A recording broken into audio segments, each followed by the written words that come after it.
Stéphanie Nicot, je suis éditrice, c'est-à-dire je suis directrice de collection, directrice d'ouvrage. Je publie des livres, soit je les réédite, soit je publie des livres contemporains. Et parmi ces livres, des anthologies, c'est-à-dire des projets autour d'une thématique. Par exemple, les robots, comme ce livre-là, qu'on vient de publier aux éditions ActuSF, avec mon co-anthologiste Jean-François Stich, où on aborde à la fois les questions scientifiques, les réflexions sur la place des robots, son histoire et la façon dont ils s'intègrent aujourd'hui dans les entreprises. Et puis, évidemment, des auteurs et des autrices de fiction, de science-fiction, réfléchissent sur les robots demain. Comment ils pourraient s'intégrer dans l'entreprise, comment ils pourraient nous menacer ou nous aider, c'est selon. Et c'est un peu comme ça qu'on travaille dans l'édition aujourd'hui autour de projets comme celui qu'on a construit avec Jean-François Stich. Jean-François Stich, je suis professeur associé en ressources humaines à ICN Business School et au laboratoire Cerefiche de l'Université de Lorraine. Et je porte avec Benoît Grasser un projet qui s'appelle Viveres, vers une industrie du futur verte et responsable, qui traite des robots et du futur du travail. Et j'ai travaillé avec Stéphanie Nicot sur une nouvelle anthologie sur les robots qui fait suite à un premier travail qu'on avait fait ensemble. Travailler encore, une anthologie aux éditions ActuSF qui parlait du futur du travail et de différents aspects en lien avec les conditions de travail, différentes technologies. Et donc suite à ce premier projet d'ouvrage, on a eu une deuxième anthologie, Au boulot, les robots, qui traite des robots en particulier, des conditions de travail, suite à un projet de recherche qu'on a mené.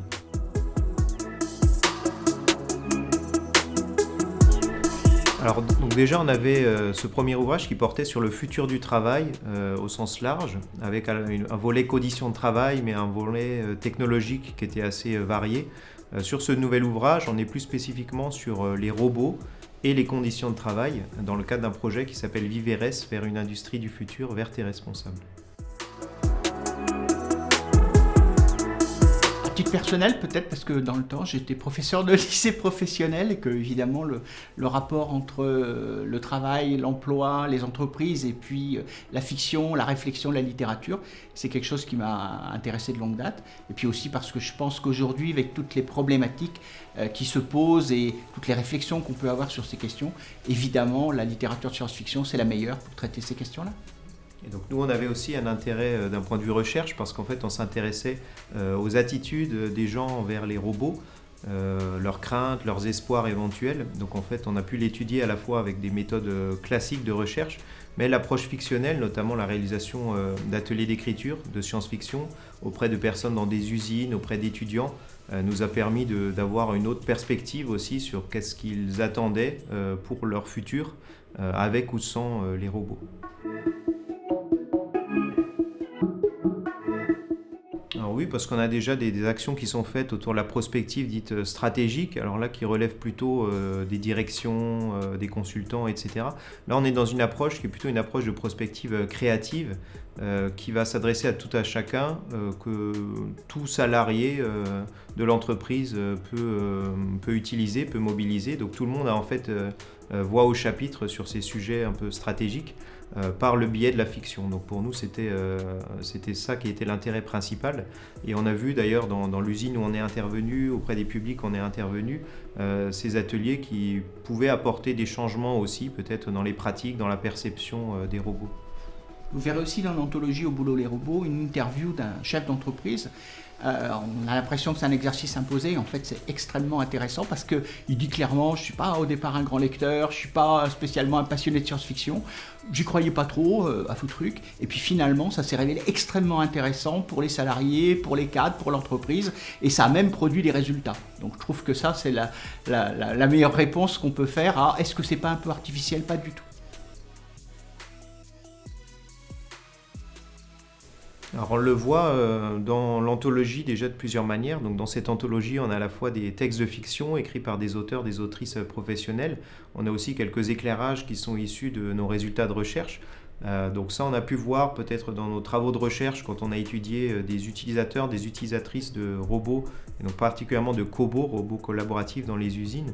On a vu certains potentiels avec donc ces cobots qui étaient très flexibles dans leur usage, qui étaient très réemployables à différentes fonctions, ce qui permet d'avoir des cobots peut-être moins coûteux, une production un peu plus efficace. Donc ça, c'est des choses qu'on a vues dans notre projet de recherche. et qu'on a retrouvé un peu dans les textes, alors à la fois des gens qui vont participer aux ateliers d'écriture, aux auteurs, peut-être plutôt en filigrane dans le monde qu'ils composaient, où en fait cette transition avait lieu, où le monde était confronté à différents phénomènes, mais les robots dans ces textes étaient plutôt après des compagnons ou des collègues ou des personnages à part entière des récits. Oui, on a l'impression que c'est même plus, pour en tout cas nos auteurs de science-fiction, un débat. Sur les modalités, bien sûr, comment on va faire.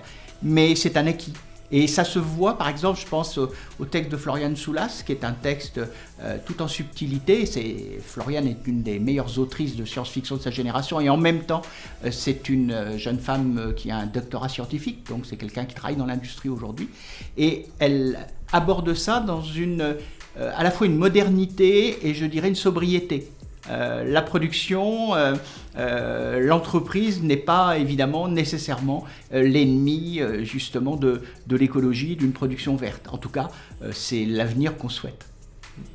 Donc on voit que dans ces textes aussi, on a un reflet du présent, parce que dans l'anthologie, on a aussi des textes plus historiques qu'on a inclus, notamment un texte de Fritz Leiber qui montre des préoccupations de l'époque, avec notamment l'arme atomique, on n'en dit pas plus, mais les textes que les gens écrivent à la fois dans les ateliers d'écriture, mais que les auteurs et les autrices écrivent dans l'anthologie, témoignent quand même de certaines préoccupations actuelles autour de ces sujets. Et puis les lecteurs et les lectrices compareront le texte de Leiber, écrit il y a plus de 50 ans, et les textes contemporains, y compris des hommes, pas seulement des jeunes femmes, qui sont dans cette anthologie extrêmement dynamique. Le statut des femmes et la place des femmes, évidemment, il n'y a pas besoin de faire de long discours, on voit qu'elle a quand même évolué. Alors on l'espère, effectivement, on a des projets avec Stéphanie autour d'autres ouvrages dans le même... D'autres thèmes. Voilà.